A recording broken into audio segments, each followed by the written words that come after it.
Қайырлы күн, құрметті тыңдаушылар.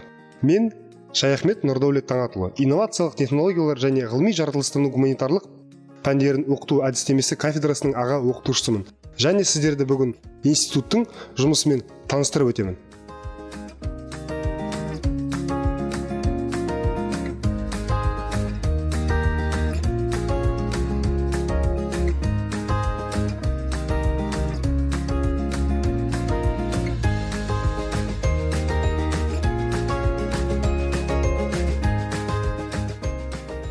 Ал енді қазір академиялық бөлімнің жұмысымен таныстыруға рұқсат етіңіздер.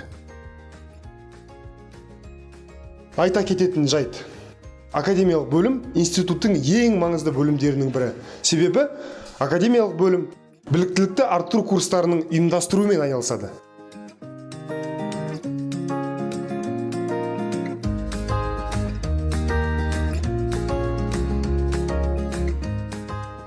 Ал қазір енді біз сіздермен академиялық бөлімге кіреміз.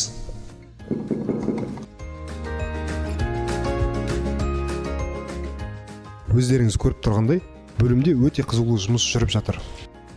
Академиялық бөлімнің бас маманы Айсұл Тұрлыбекқызы бізді бөлімнің жұмысымен таныстырады. Біздің бөлім курстарды ұйымдастырумен айналысады. Ол атап өтсек, қысқа мерзімді курстар келісім шарт негізінде және бюджет көлемінде өтеді. Және де қазіргі таңда біз қарқынды жұмыс атқарып жатырмыз. Ол білім мазмұнын жаңарту аясындағы курстарды өткізу болып табылады. Атап өтсек, академиялық бөлім білім басқармасы және әдістемелік кабинетпен тығыз байланыста жұмыс жасаймыз. Біздің өрлеуде жедел әрекет ету тобы жұмыс жасайды. Жедел әрекет ету тобының міндеттері мен мақсаттары ол курс барысында тыңдаушылардан келіп түскен өтініштер мен өздерінің ой пікірлері болса, соларды қарастыру болып табылады. Біздің өрлеудің сайтында қайта кері байланыс бөлімінде курс тыңдаушылары өздерінің ой пікірлерін, курс жайында ұсыныстарын енгізе алады. Құрметті ұстаздар, құрметті әріптестер, біз сіздерді біліктілікті арттыру курстарына шақырамыз. Сонымен, біз сіздермен академиялық бөлімнің жұмысымен және оның мамандарымен таныстық. Қазір біз мониторинг және талдау бөліміне көшеміз.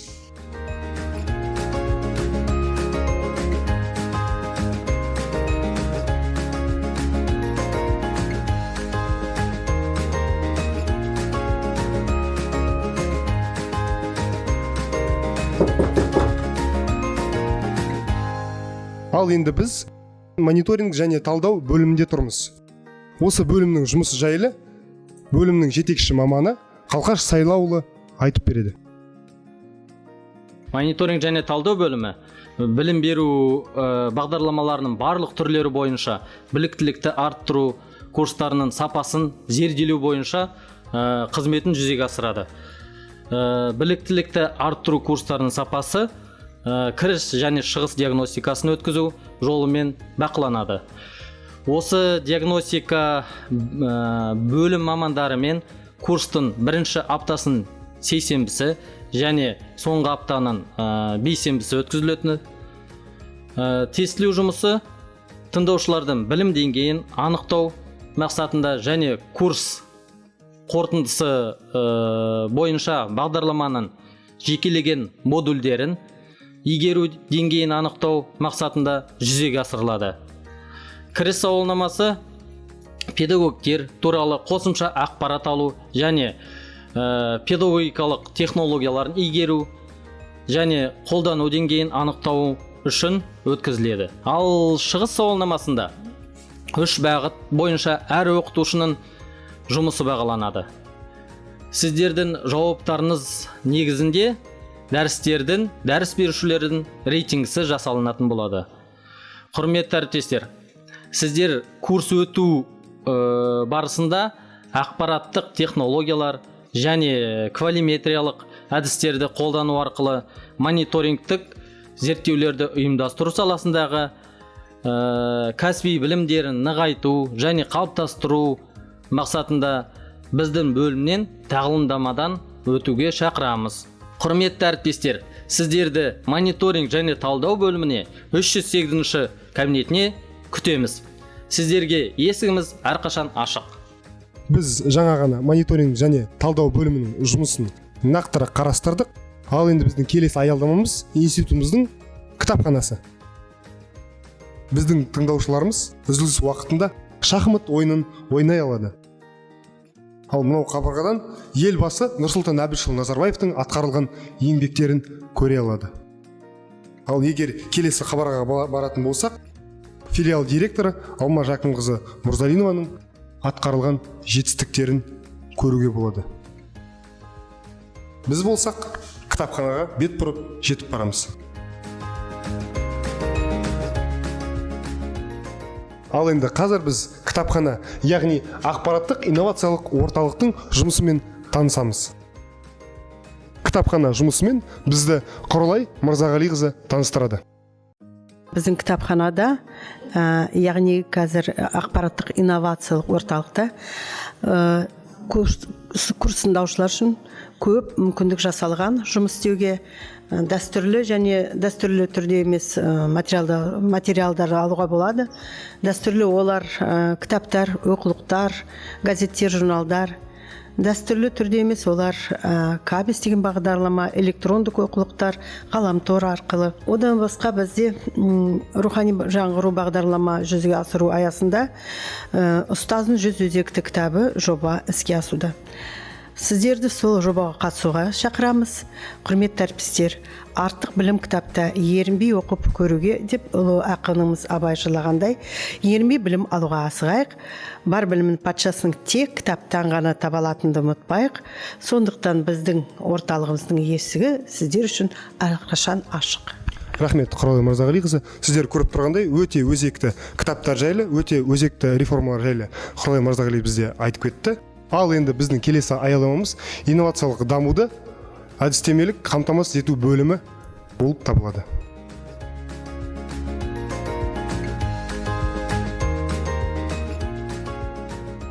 Қазір біз инновациялық дамуды әдістемелік қамтамасыз ету бөліміне кіргелі тұрмыз. Бөлімнің жұмысымен бізді Гүлмайда Насиқызы таныстырады.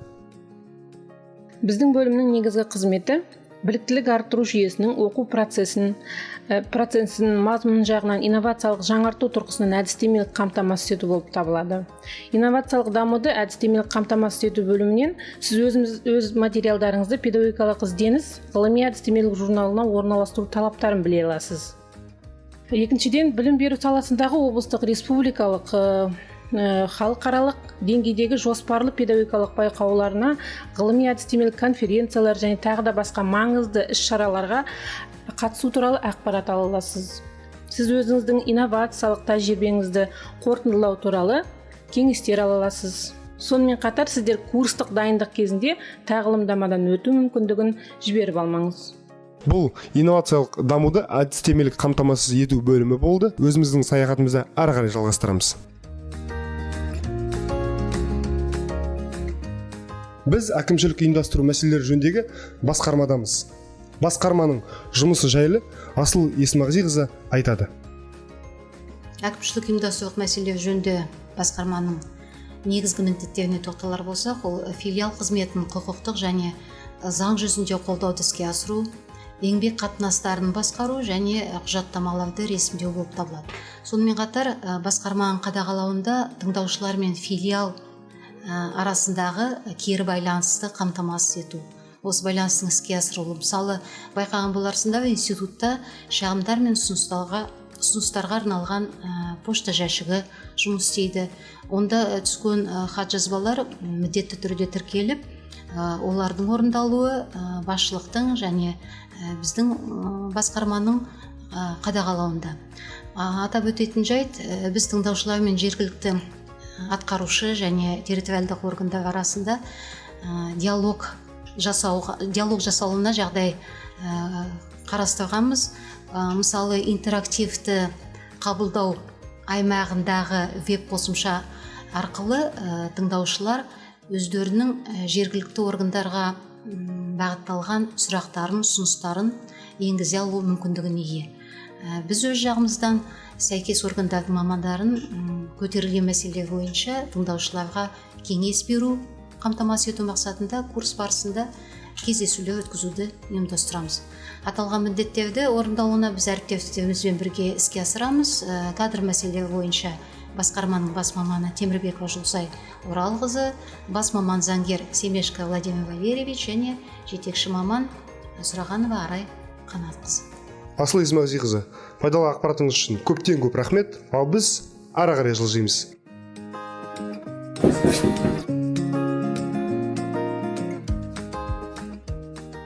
Өздеріңіз көріп тұрғандай, біз баспа қызметі және қоғаммен байланыс жөніндегі бөлімдеміз.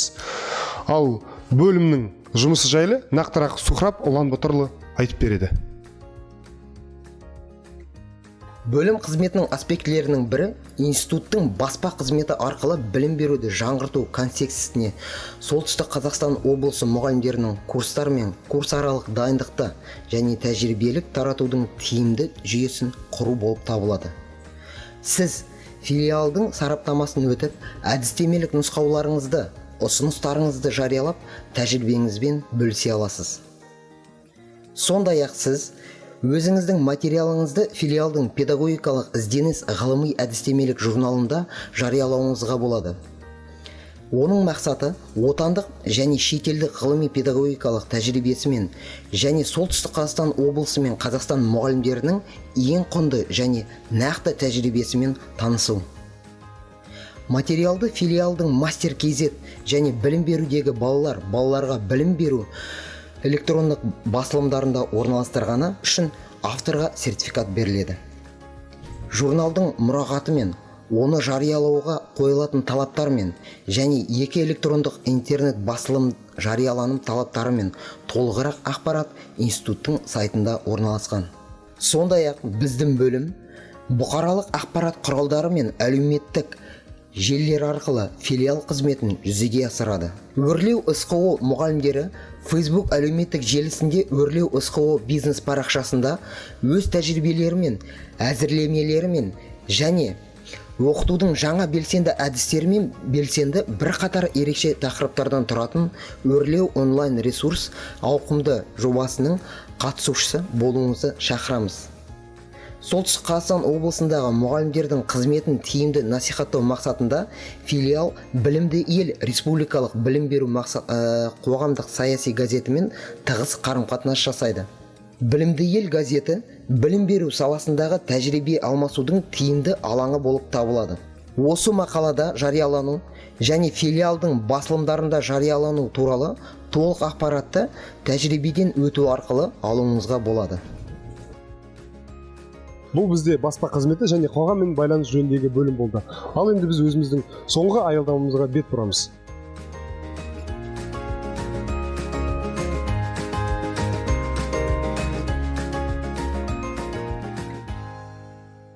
Құрметті тыңдаушылар, сіздер әрбір бөлімнің атқаратын қызметі және оның жұмысы жайлы ақпаратпен таныстыңыздар. Институтта қандай жаңашылдық пайда болғаны жайлы бізге оқу әдістемелік жұмыс жөніндегі директордың орынбасары, филология ғылымдарының кандидаты Қуантаева Мархаба Есмағамбетқызы бізге айтып береді. Мархаба Есмағамбетқызы, филиал қызметінің арасында тағы да қандай жаңашылдықтар бары жайлы айтып беріңізші. Қайырлы күн, құрметті әріптестер. Солтүстік Қазақстандық Өрлеу ұжымы сіздерге жаңа бағдарлама, тағылымдама бағдарламасын назарларыңызға ұсынып отыр. Тағылымдаманы педагог курстық даярлық барысында сабақтан тыс уақытта өтеді. Әр стажер педагогке филиал оқытушылар мен қызметкерлер қатарынан жетекші тағайындалады. Тағылымдама тақырыбын, сағат көлемін, филиал құрылымын тыңдаушы өзі таңдайды. Тағылымдама бағдарламасы аяқталысымен алған білімдеріңізді растайтын тақырыбы көрсетілген, сағат саны көрсетілген филиал директорының қолы қойылған анықтама беріледі. Тағылымдама бағдарламасы сіздер үшін ақпараттық стендте және интербелсенді қабылдау аймағында орналасқан. Құрметті әріптестер, үнемі ізденімпаздыққа мен сіздерді шақырамын, еңбекқорлыққа шақырамын. Бізбен бірге білім жүйесінің алдыңғы қатарында болайық. Келіңіздер, қуанышпен қарсы аламыз. Мархаба Есмағамбетқызы, сіздің берген пайдалы ақпаратыңыз үшін көптен көп рахмет. Құрметті тыңдаушылар, біздің қысқаша саяхатымыз осымен аяқталды. Егер біздер жайлы толық ақпарат алуларыңыз келсе, біздің ресми сайтымызға кіріңіздер. біз әлеуметтік желіде бармыз. Егер тағы да сұрақтар пайда болатын болса, онда осы нөмір бойынша хабарласыңыздар. Осымен біздің саяхатымыз аяқталды. Ал біз сіздермен қоштасамыз.